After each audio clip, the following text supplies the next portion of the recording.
Hello everyone, Radhe Radhe. कैसे हैं आप सब लोग? आज बात करते हैं लॉ ऑफ कर्मा पे कि हर एक कर्म का फल कैसे मिलता है।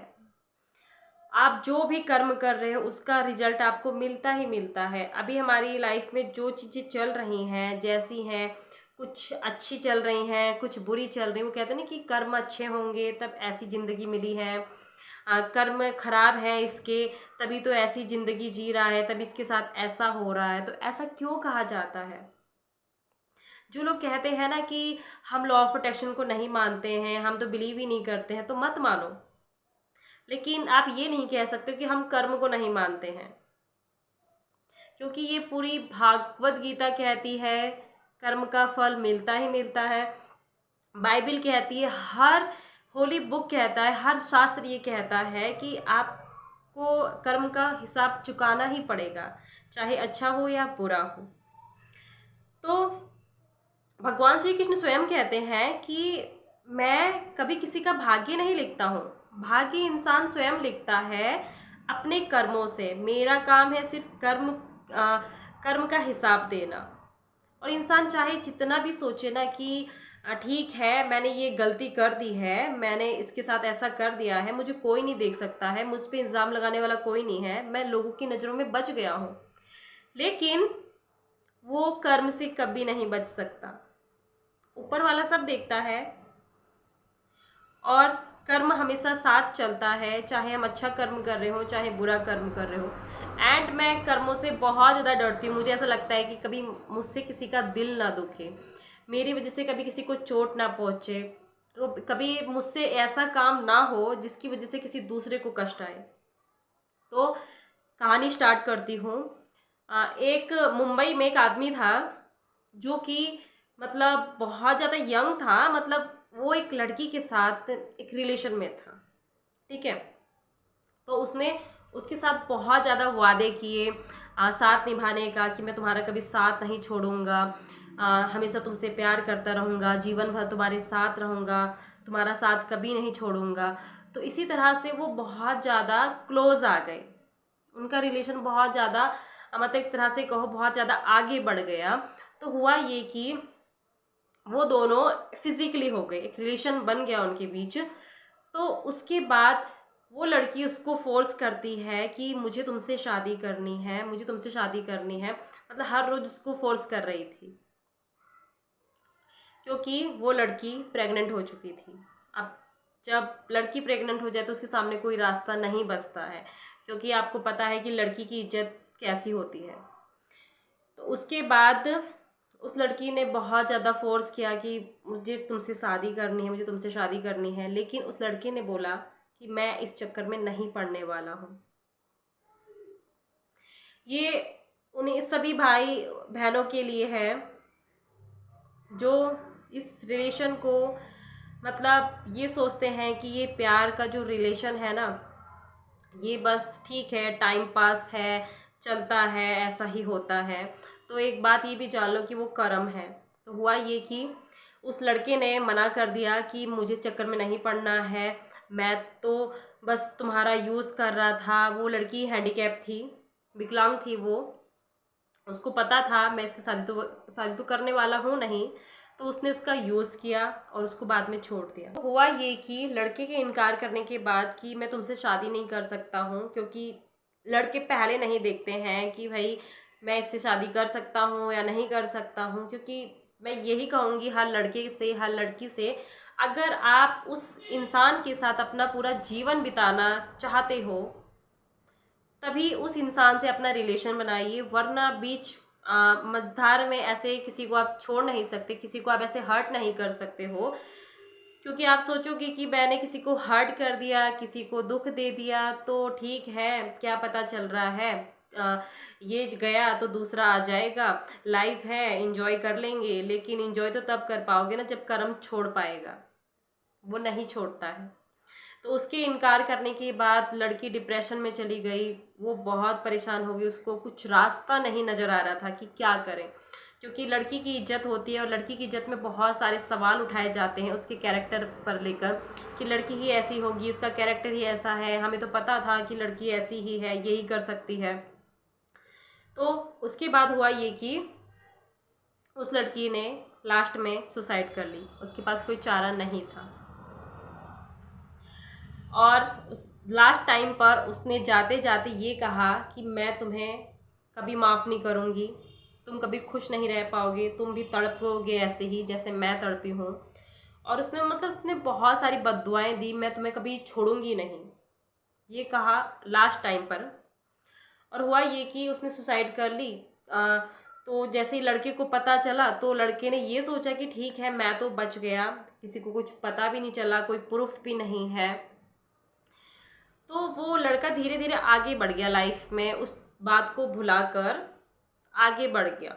उसने सोचा कि मैं बच गया हूँ, मैं तो एकदम से निर्दोष हूँ, बच गया हूँ, मेरा कहीं नाम भी नहीं आया, कोई केस वगैरह भी नहीं हुआ, कुछ भी नहीं हुआ। वो अपनी लाइफ में आगे बढ़ गया। 10 से 11 साल की बात है ये। तो उसकी एक लड़की से शादी होती है, बहुत अच्छी लड़की होती है वो। अब उनका एक बेबी होता है, उनकी बेबी गर्ल होती है। जब उनकी एक बेबी गर्ल हुई उनकी, तो उस लड़के के पैरों तले जमीन खिसक गई।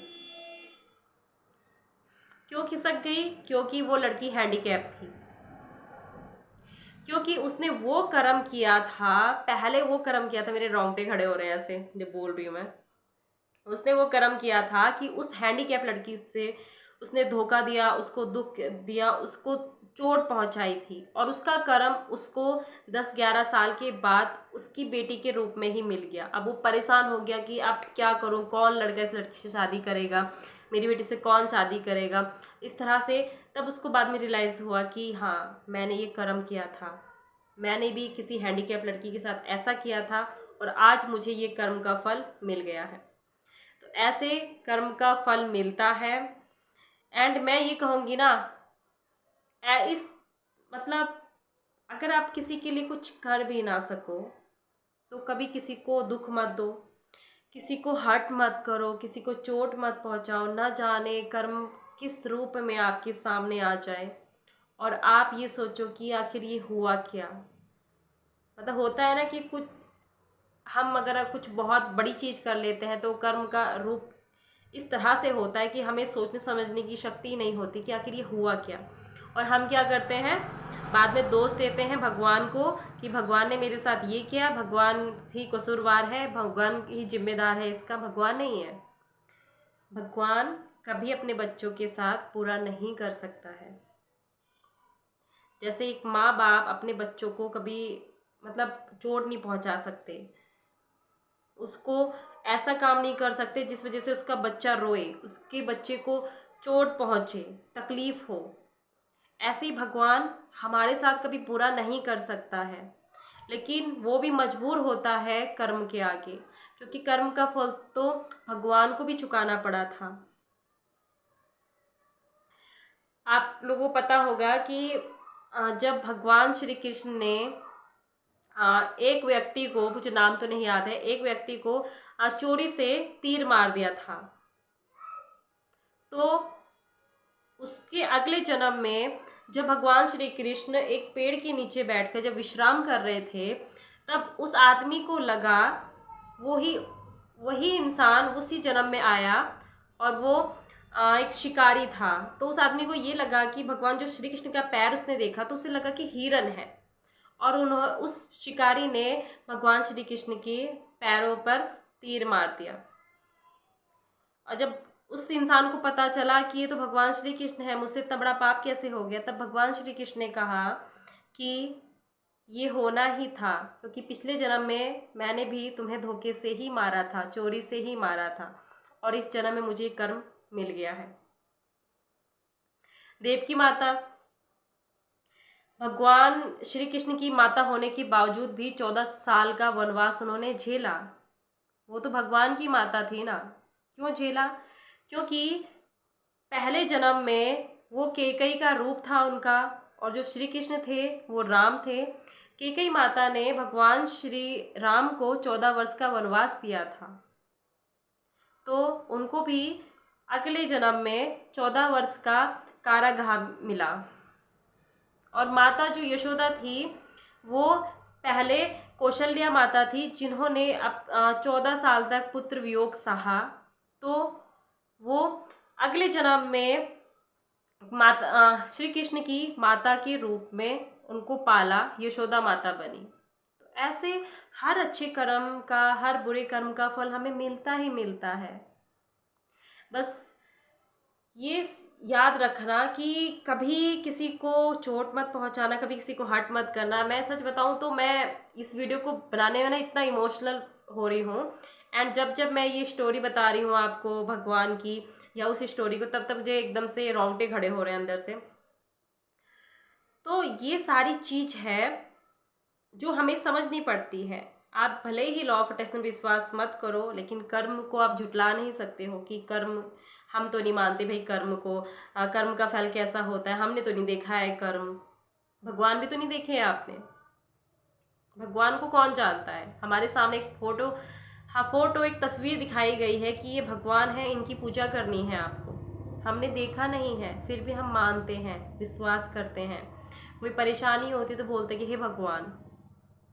कुछ मांगना होता है तो मंदिरों में जाते हैं मन्नत मांगने। और जब कर्म अच्छे होंगे तब कर्म का अच्छा ही फल होगा और लाइफ में अच्छा ही अच्छा होगा। तो कर्मों पर काम कीजिए, कर्म अच्छे बनाइए ताकि जीवन में सब कुछ अच्छा ही अच्छा हो। सो मिलते हैं अगली नेक्स्ट वीडियो में, तब तक के लिए thank you so much, God bless you, Radhe Radhe, love you all.